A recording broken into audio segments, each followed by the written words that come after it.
Nexus PMG welcomes you to the Bigger Than Us podcast, which we as energy geeks lovingly refer to as the BTU.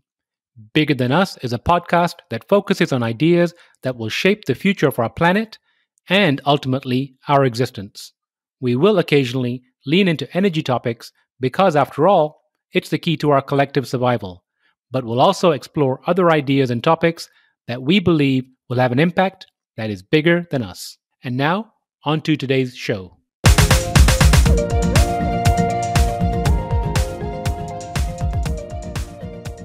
Hello and welcome to the Bigger Than Us podcast.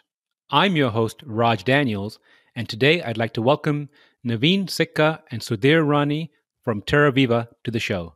Naveen Sikka is the founder and CEO of TerViva, and Sudhir Rani is the CFO. TerViva is a Series D agricultural technology company that is building the world's most sustainable supply chain of plant protein and vegetable oil.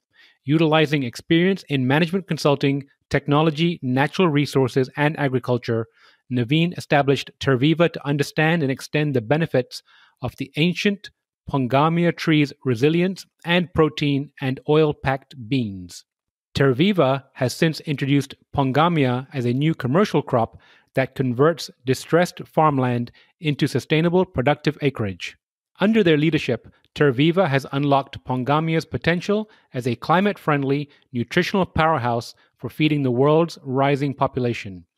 TerViva is the first company to develop high-yielding, non-GMO cultivars of Pongamia and to create edible protein and oil from its beans to feed people. Product partners draw on TerViva's plant protein and vegetable oil supply chain that is world-class in its low carbon intensity, traceability, and cost competitive with existing oilseed supplies. Gentlemen, how are you guys doing today? We're great, Raj. Thanks for having us on. Great to be here. And the first voice was Sudhir and the second one is Naveen. You can tell the difference now going forward. So gentlemen, where are you currently located? We're in the Bay Area in sunny Oakland, California. And how's the weather out there? Fantastic fall day. It's probably 65 to 70 degrees and, couldn't be better. And no smoke, Raj. No smoke. So most days I'd be envious, but today Dallas is exactly like that. Clear, a little bit warm, but just beautiful. So we can all say thank you. So small miracles. Absolutely, absolutely. So usually I like to open the show by asking my guest something interesting about themselves, but today I'm going to change it up a bit. Sudhir, if you could share something interesting about Naveen and Naveen about Sudhir. Oh boy. Okay. Well, I've got a lot of stories. I don't know how much time you have. I've known Naveen since 1993. Moved to the high school that he went to my sophomore year. And we spent the better part of the next decade in school together. We went to undergrad together and then obviously stayed close friends, roommates over the years. So I've got a lot of stories to share. Naveen has always been one of those that wanted to do something a little different, wanted to use his skills to make things better, and didn't want to follow the traditional path, and I know he'll tell you about his background and kind of his work that has led us to coming back together 10 years ago to start TerViva. So what's something interesting about him? I'll mute his mic. Might need a second to think about it. All right, Naveen, you want to go? Yeah, I'll go. I'll share two things that are very interesting about Sudhir, professional and personal. Professional, first, Sudhir and I are, Raj, we're a part of a big group of friends, high school and college. And as we kind of all meandered through our professional careers, some of us became doctors, some of us became lawyers, some of us decided to work in business. I gained an appreciation for Sudhir's very astute business mind. He has great vision into the direction of the future of business and the future of our economy. And he's really good at sort of seeing the macro trends and understanding how they're going to play out for specific sectors. So I think that's just a unique talent. He's very good at sort of assimilating fact patterns and sharing insights on the professional side. On the personal side, Sudhir has extraordinary hand-eye coordination. Um, he's the kind of guy that can, pick up a golf club for the first time or pick up a dart to play darts for the first time, and he's just sort of non-linearly good at it. And I think he probably missed a calling in his life as, either a baseball player, if we want to kind of give him the athletic credit, or maybe a dart player at a local bar, a renowned dart player at a local bar. So still time for him to catch up on that last one. Now, so there, before you chime in, Naveen, not to pigeonhole CFOs, but the CFOs I've been around usually aren't able to take a macro view of, like you said, connecting the dots or seeing a larger picture. So I really appreciate you sharing that. I think that's what actually makes him a very unique finance professional. Absolutely. So Sudhir, your turn.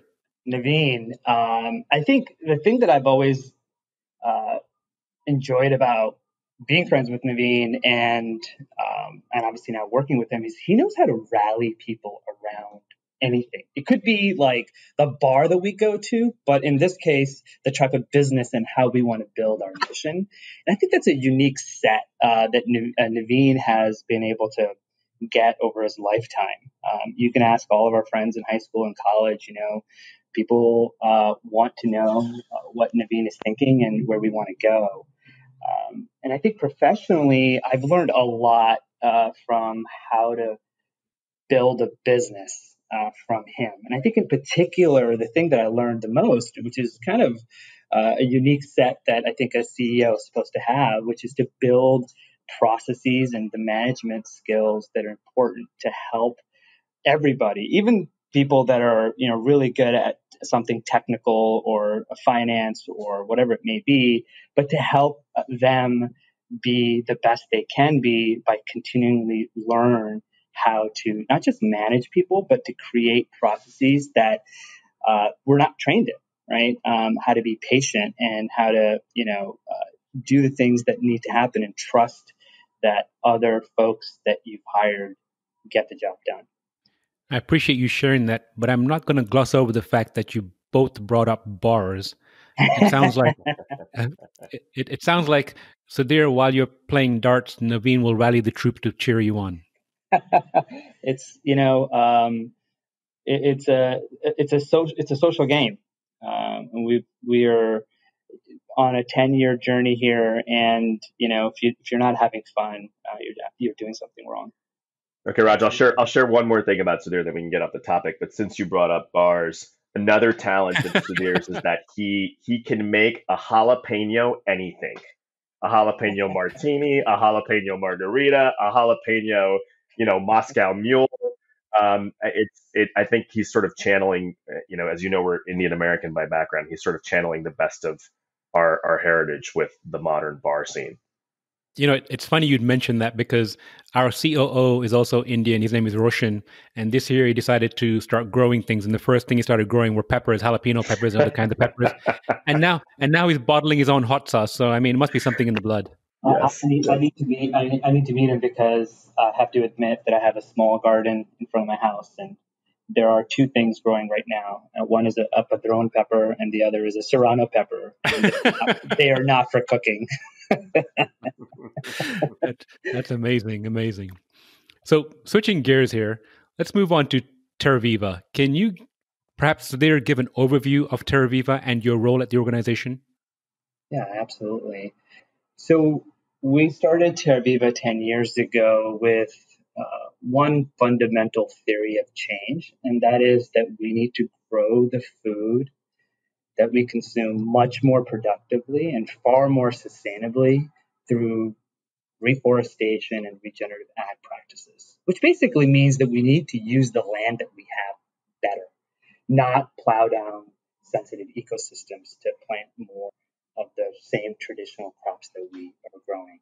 So at TerViva, we make carbon negative plant protein and vegetable oil products that are superior from a functionality and taste perspective than the ones that we make using soy, yellow pea, and palm oil. And the way we do that is we work with farmers who plant pangamia, which is a ancient Asian legume tree crop. And we do so on idled or abandoned farmland to produce this vegetable oil and protein rich beans that the tree. And the thing that got us excited 10 years ago is that certain varieties of Pangamia can produce 5 times or more beans per acre than soy. And we can dramatically reduce the need for further deforestation that has been happening over the last couple decades to plant more soy and more.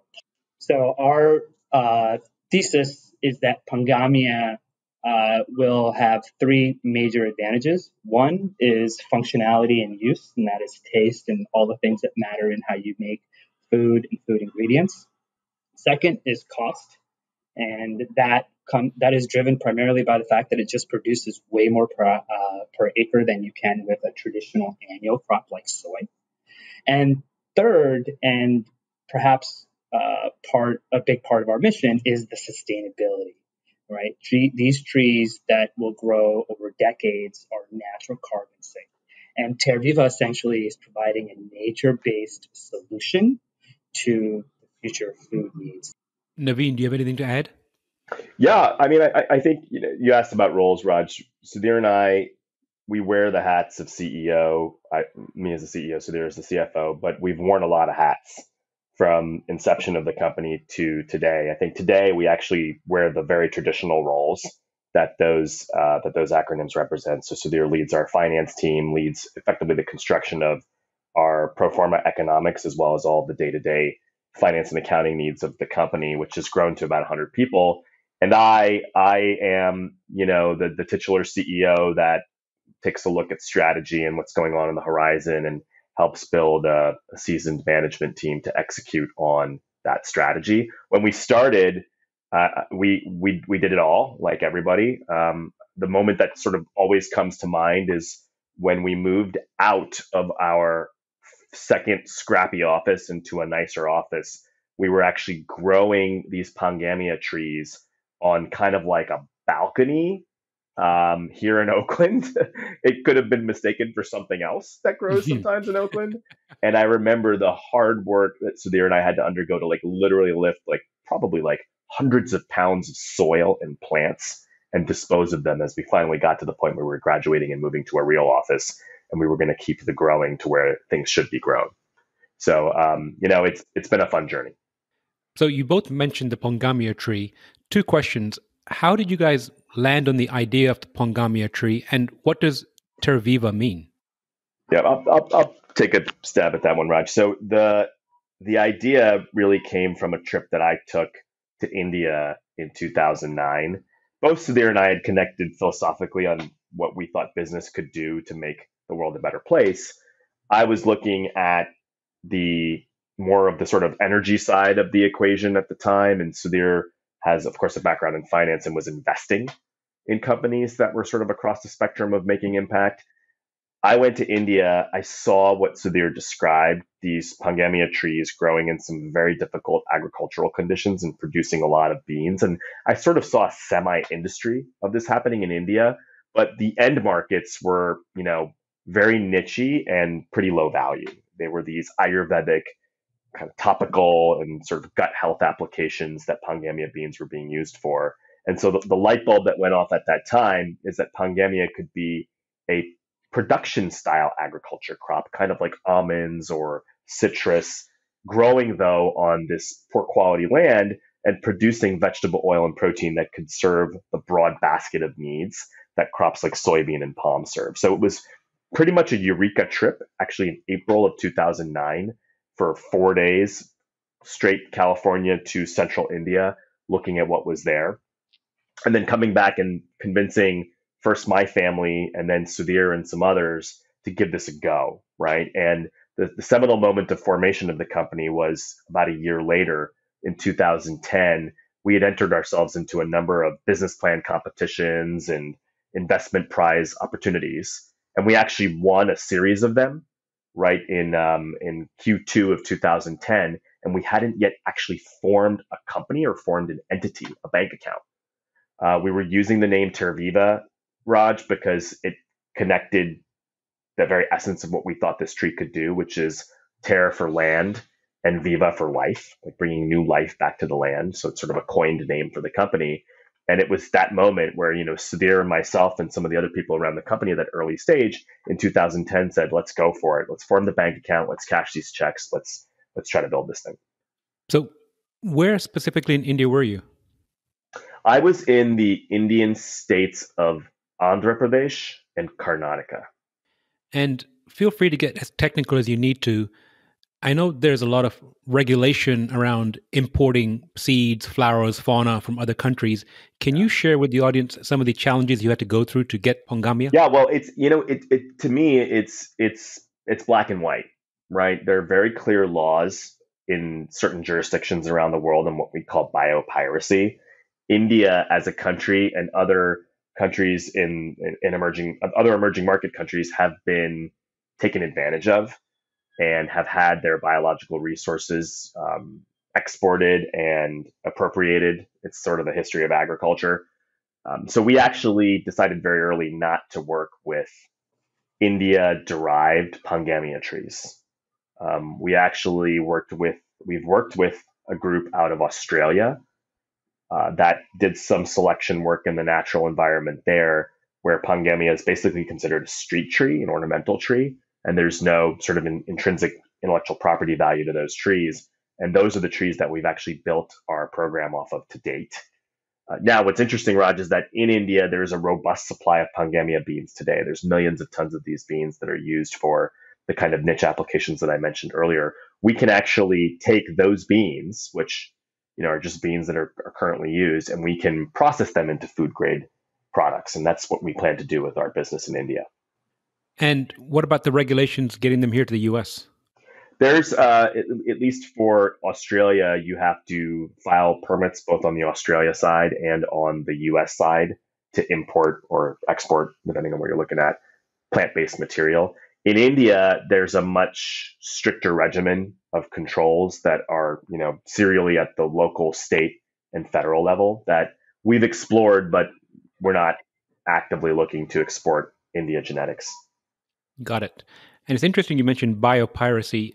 I had no idea that such a thing existed till about 2 or 3 years ago when I read a book about the history of tea and how tea was stolen by the British from China and then planted in India, and then the distribution happened through the chaiwalas in the stations, etc. But I had no idea that such a thing even existed, so I appreciate you shining a light on that. Tea, bananas, citrus, avocados, mangoes, could go on and on, right? Mangoes is a more recent one that's particularly concerning. Mangoes being basically the provenance of the Indian subcontinent, and I think it's really, really important to respect that our natural assets really are common goods.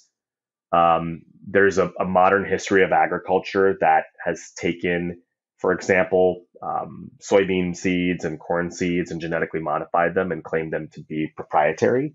And the intellectual in me sort of understands that, but the humanist element of me feels that it's very difficult to restrict elements of nature from the communities from which they come.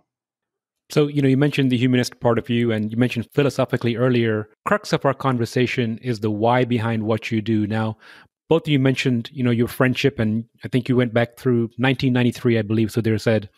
But why TerViva? Why did you decide to launch it? There were so many other things you could do with your skill set. What was the impetus? Well, I can get started on that. For me, I grew up in a very traditional finance background. I did investment banking, asset management, and private equity.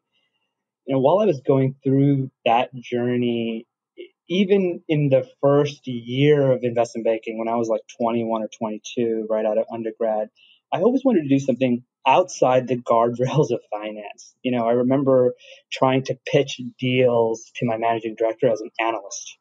And I got booted out of the office more than once. It wasn't something you do. I joined, a fund of funds division after banking, while most of my friends were going into kind of private equity or business school. And then, for me, I think a big thing changed. My mom got ovarian cancer when she was 45 and passed away. And I was 25 at that time, right in the middle of that finance career. And it just created a further urgency in my mind to do something not just different, but pursue things that are bold and unique. And I didn't know what to do. And I think when I talked to my friends about this, for the longest time, I'm like, I want to do something different, but I don't know what. And so to me, I always like to try to keep myself open to ideas, to be creative. I met my wife right around that time. We moved to India. I worked in the private equity division of a global hedge fund. It was a great time to travel around the country that I was born in, but left as a kid, where all my family has come from, and it just changed my perspective on what I thought was important, and it allowed me to take risk and chances. So I guess the last story I'd share about that briefly is that I decided to come back to business school right at essentially the peak of my career at D. Shaw there after a couple of years. I remember the last thing I did before I left was to interview second year business school students from Harvard and Stanford to come work for me as an analyst.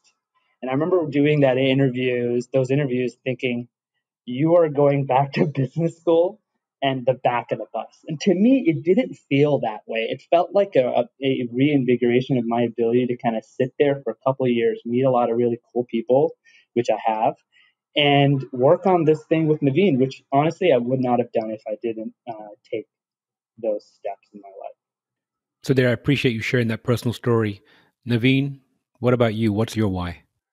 Yeah, I mean, we have a shared journey in some respects, Raj.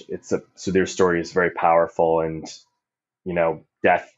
I was right there with him when his mother was passing away, and death is a great reminder that we're only here for a certain amount of time. And so, I think it's mobilizing to try to commit to doing something that you think will really matter. I would add that we recently we crossed over the 50th anniversary of Milton Friedman's seminal work on capitalism, and a lot's changed in 50 years about the role that business leaders think the private sector should play in making the earth a better place. Now you have guys like Ray Dalio and Jamie Dimon and so many others saying, hey, it's got to be way more than just shareholder return. Sudhir and I saw that, that we were a part of that generation in the 90s and early aughts that saw the potential for business to be a conduit of change. And you didn't necessarily have to go serve in government or go work for an NGO or nonprofit to make that happen. So I think, we always felt like once we trained up, and we talked about this actually, once we trained up, we would try to work in impact oriented businesses. Of course, we had no idea we would do it together or would come this far, but it's something that was a part of our shared bar conversations from many years ago. So let's talk about that for a moment. So you've been doing this for 10 years now. What are some of the challenges, both professional and personal, you faced on this journey? And specifically, I want to go back to that comment you made regarding the Milton Friedman and the 50-year tipping point, because I know that there have been times when I've struggled too, when I had my own software startup about 5 or 6 years ago. And the goal of the startup was to create more community and connection between individuals. And as we're walking down this journey and I'm trying to convince people that, no, we need to do things differently. And, whether it's peers, whether it's family, there's pushback regarding, what about making money? What about, famous? What about notoriety?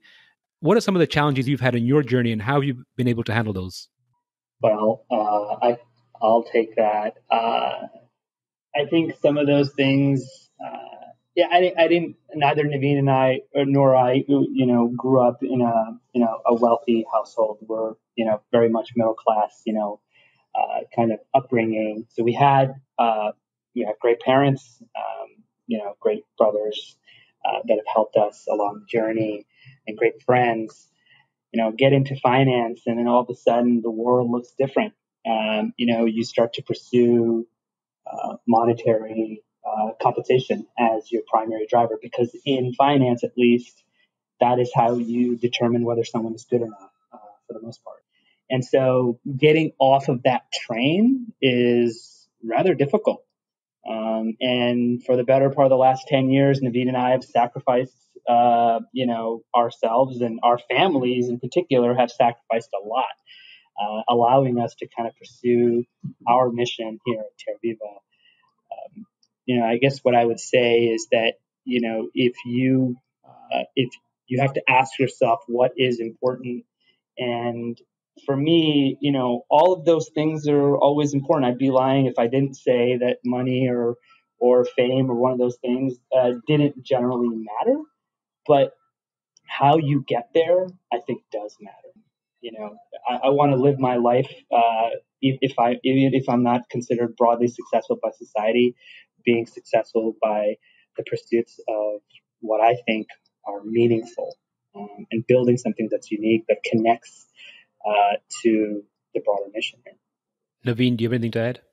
Yeah, I mean, I think I'll just sort of pull off of something I said earlier, Raj. I think it's gotten easier to cut the path that Sudhir and I have cut. I mean, I'm not trying to shortchange what we've done, but we're insiders. We spent 10 years in investment banking and management consulting, and along during that time, we saw the changes that were happening in business. It's become increasingly easier to both strive to be a profitable organization that returns capital to shareholders and to meet broader social needs because consumers care about that, right? Consumers being the ultimate purchasers of everything, whether it's electrons or, protein shakes, right? They're caring more and more about buying the right kinds of things, and they're driving change through many industries to make sure that they're getting what they want. So I do think we had this sort of core belief on how we wanted our careers to go. And we've also been we've benefited from the fact that business as a kind of a space has moved toward social impact. Can I just pick on that briefly on this idea of shared belief systems? I think it's pretty interesting. I started hearing about the idea of shared belief systems, call it 6 or 7 years ago. I'm sure it was there before, but I wasn't really privy to it.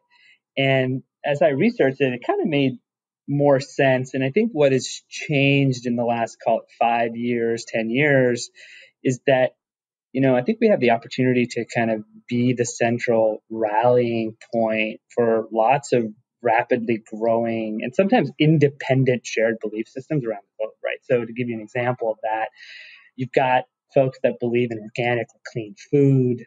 Climate change obviously is a big deal. Those people that are anti-soy because of the biological effects on the human body, perhaps, or on climate, animal welfare. There's many of these things, and they're all coming together, right? And it's becoming this much more cohesive group that believes what they believe, and it's rapidly shifting how businesses see their interactions with consumers. I agree. And in my mind, I kind of see this Venn diagram that opens and shrinks into concentric circles and opens up again. So I like the comment about shared belief systems. Before we go on, you mentioned the Pongamia tree.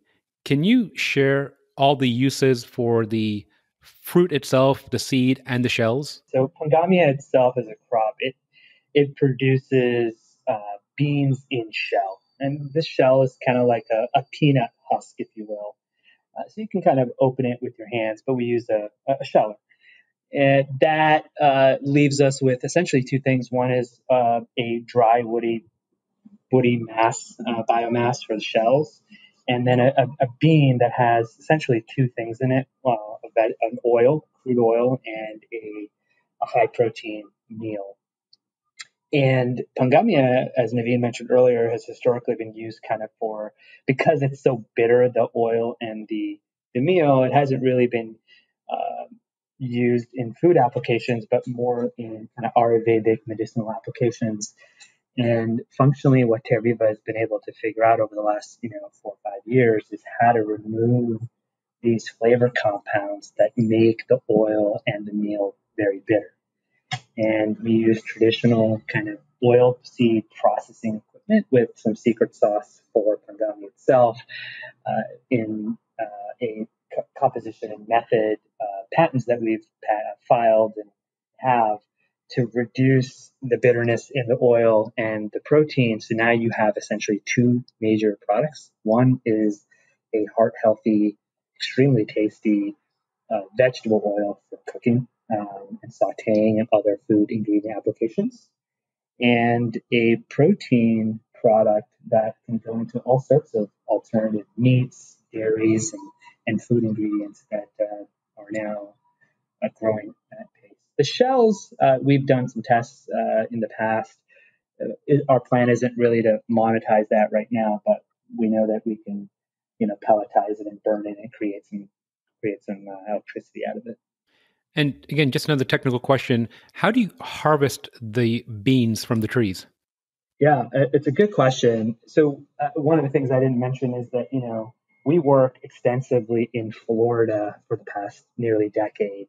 There, you've got historically a 1,000,000-acre citrus farm, citrus trees that have been planted and grown really well, mostly for the orange juice market. Unfortunately, there is a disease that's affected that crop, and now a super majority of those acres have come out of production, leaving hundreds of thousands of arable land that is essentially idle because there's not a lot of other crops that can grow on those soils at scale, and that's really our opportunity to use that land better with Pangania. And when we got there, in 2010 and 11, we learned very quickly it wasn't good enough just to provide growers with a high yielding crop. You really needed to create all of the best agronomic practices surrounding the growing, right? So it's genetics and the environment and optimizing those for yield and costs. And so to your direct question about harvesting, we knew that we couldn't hand harvest this crop. It's just too expensive to do so. And so we use a mechanical extractor, essentially a harvesting machine that Californians know all about. The 1,000,000-acre pistachio and almond industry uses shaking equipment, and we have developed methods to use that same equipment essentially for the Pangami tree. And you mentioned provide growers. What is the business model? Do you own the farms, grow the farms? Do you franchise the trees? How does this work? Yeah, good question, Raj. This is a 30-year crop.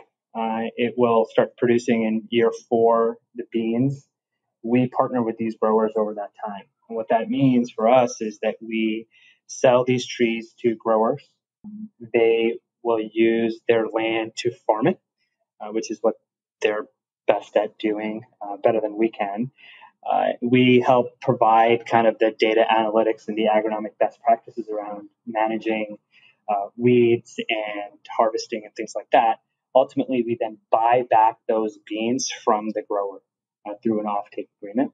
We take those beans and we process those beans into vegetable oil and plant protein. So the growers are the farmers farming these Pangami trees on this idled land. We provide the technology on the front end on the trees, these non-genetically modified varietals that we've developed, and we provide a market for the farmer to sell there. And I know I'm getting in the weeds here, but I'm just really curious. Do you finance the farmers? Do they bring their own financing? And follow-up question is, can they be grown in Texas? Well, we actually, Naveen could talk about this. We one of our first plantings was in Texas, in Port Lavaca and southern part of Texas. It can grow there. One of the things that we realized early on is that we wanted to leverage the fact that this citrus farming industry actually grew trees and the associated infrastructure around the trees that Pangamia can drop right into. In terms of your first question, remind me what the question again was. Sorry. The financing model, do Oh, you? the financing model. Yes, sorry. The financing model. Yeah, historically, growers have paid for trees, and we've done the other things like buying back the beans. However, we are now looking at creative financing solutions. So, in particular, we recently announced a partnership with Farmer Mac, which is the Freddie and Fannie of the agriculture industry, and they're looking to use their asset base and their capital to further develop their sustainability prowess. And obviously, the million acre distress that they see in citrus is an area they can help. So they're going to provide debt financing to growers to develop pangami fields in Florida. And so a grower can use his or her land, borrow capital from Farmer Mac, develop those fields for the yields that they're going to get. Thank you. So, 10 years on this journey, 11 years, what are some of the aha moments or surprise moments you've experienced? And Naveen, feel free to chime in. Yeah, a lot of things have changed since we started. Probably the only thing that's remained consistent is that we continue to work on this tree. I think it's important, and I've learned when you build a business like this that you've got to have a true north, Raj. You've got to know what you're trying to achieve overall, and I think Sudhir said it perfectly right up front. For us, it's about climate resilient, low carbon, profitable agriculture. So that's always been our goal, but how to get there has very much changed. So, we indicated up front that we started by thinking about this tree for biofuel and for livestock feed. And about halfway through the journey, the plant-based food movement kicked into overdrive. Now everybody's interested in plant-based burgers and in nut milks and alternatives to dairy and meat. And we decided to capitalize on that. We decided to see if we could actually take these beans and further process them into food grade plant protein and vegetable oil. And we knew we would need to do that in a way that was natural, that wasn't loaded with chemicals in the processing, because that would make this not attractive to consumers. So it was a gamble, and it worked out. And now we very much position ourselves as a company that makes these food ingredients for plant-based foods from this beautiful tree. But it didn't start that way. What stayed consistent is the goal of getting a lot of these trees in the ground by getting consumers, by getting the demand around the products that we make, whatever those products would be, so that we could achieve those impacts of low carbon agriculture and climate resilient food supply. And really central to what we do is we think a lot about farmers.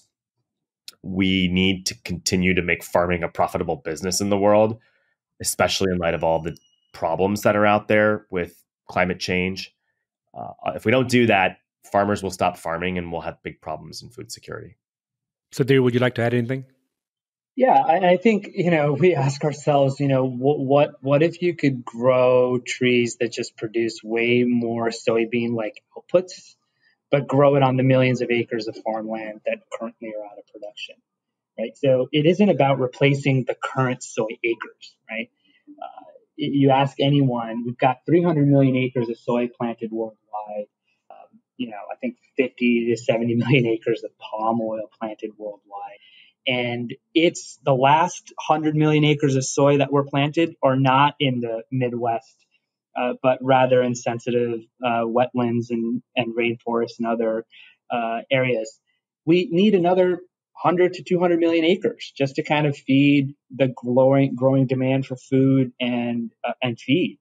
And so for us, what has always been consistent and true, as Naveen said, is that as these demands for soy-based products and other kind of products grow, the land base is going to continue to be impacted. And if we can do something about using what we already have better, then we can make the product.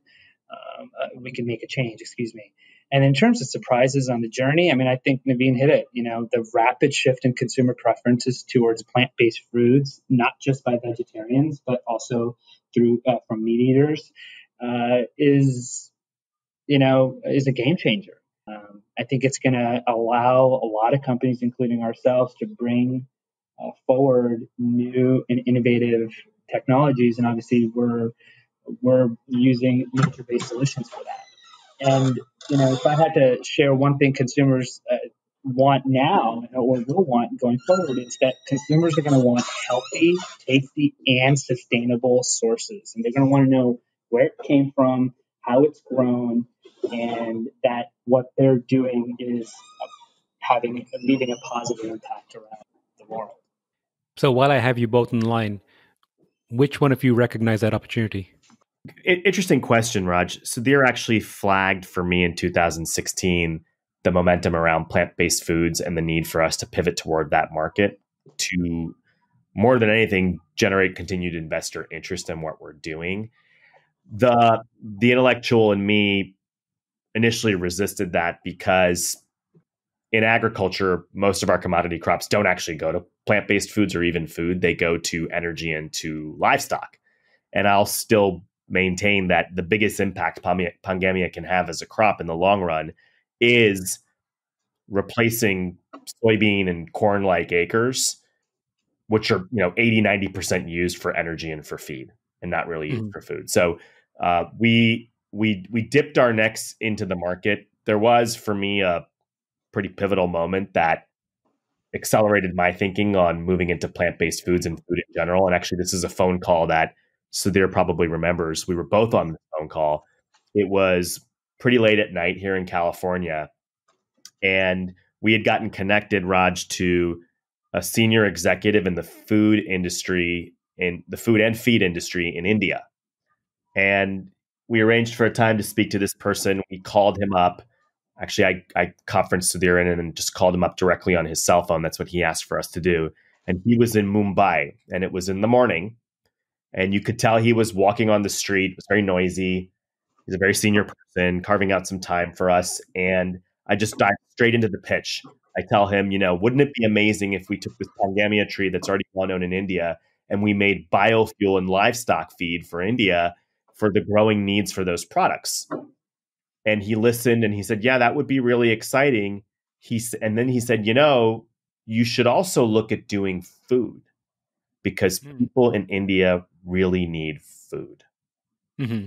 And it was this very simple way of saying, yes, we all know a lot of the things we make in agriculture go toward feeding animals and powering cars, but there still is that part of the food supply chain that's underserved, right? Where you don't really have affordable food locally produced and accessible to everybody.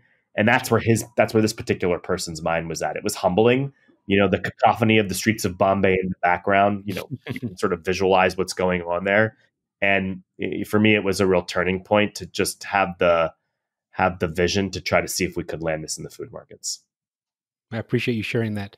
Before we go further, Sudhir mentioned earlier a 30-year tree. What does that mean? Well, it's a permanent crop, Raj, so it will live for actually more than 30 years. It will. We've seen trees in Florida where it's been grown for over 100 years as a street tree. We've seen trees in Hawaii that are over 100 years old, still producing crop. But in your traditional permanent crop setting, like almonds and pistachios, you typically rotate out of those trees after about 25 or 30 years. So it starts producing in year 4, and it will produce for another 25 years. And at some point, you'll probably want to replace them with new varietals. And is it an annual harvest?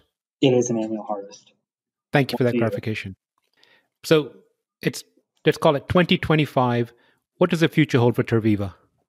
Maybe you want to take it? Well, I'll start. Jump in, Sudhir.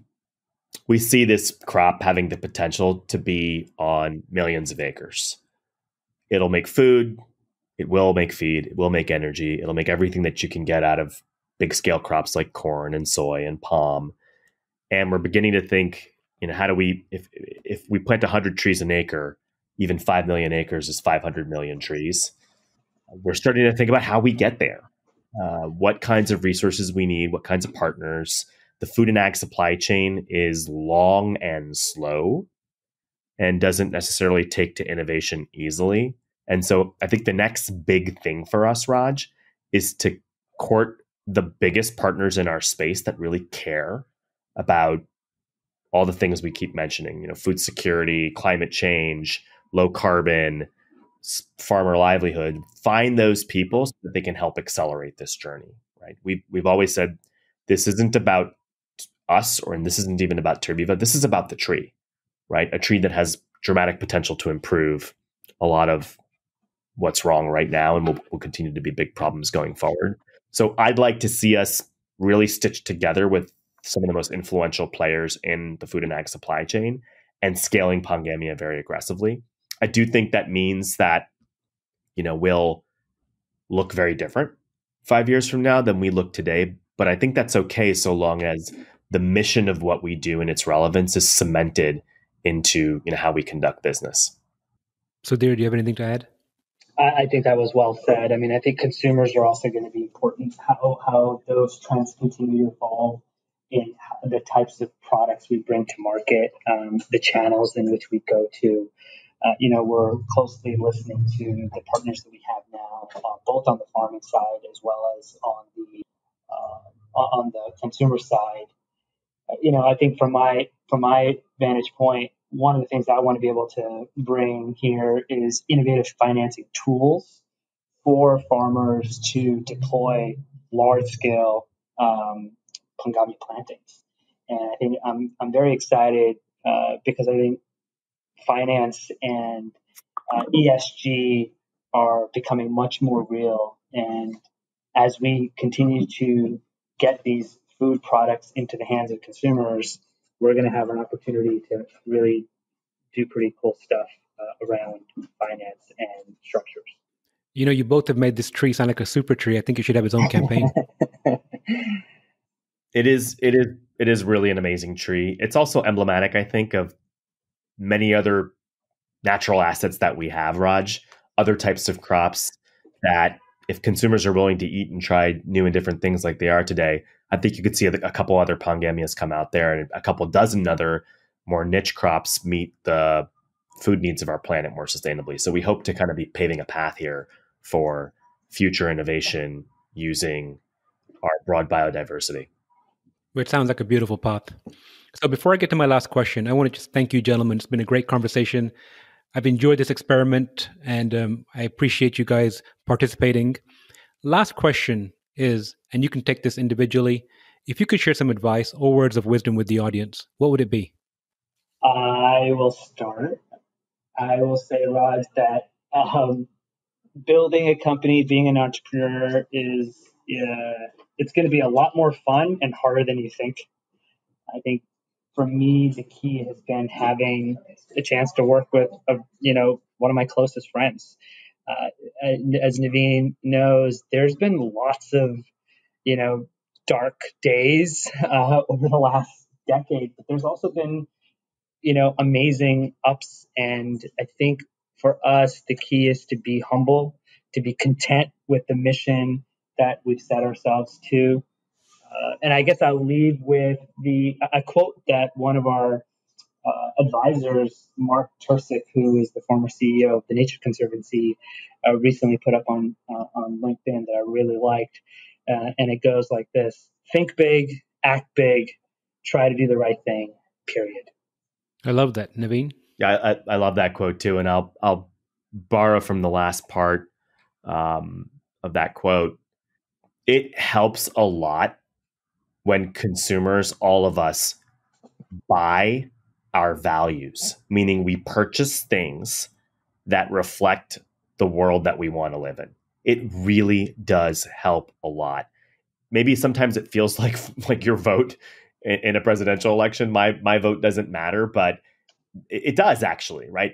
If everybody voted, then that would matter, right? So I would say the same thing. If everybody purchased their values, we would see even faster change in energy, in food, in healthcare, in education, right? We would not be here if it were not for consumers deciding that they want something different. So please keep going out there and buying your values. That's great advice. And I think to earlier in the conversation, you mentioned Jamie Dimon and Milton Friedman. I think we're seeing a shift in that where people are spending more conscientiously. And that's why I think some of these large funds are, changing their direction and some of their mandates regarding ESG. But I agree. And that's a great place to leave off. I've so enjoyed speaking with you, gentlemen, and I look forward to catching up with you again soon. Thank you, Raj. Okay. Great to speak. Thanks, Raj. Thank you, guys. Thanks Appreciate for the opportunity. Bye. Before we go, I'm excited to share that we've launched our comic strip, The Adventures of Mira and Nexi. You can find the first issue at our website, nexuspmg.com, under the Original Content tab. Thank you for listening. If you like our show, please give us a rating and review on iTunes.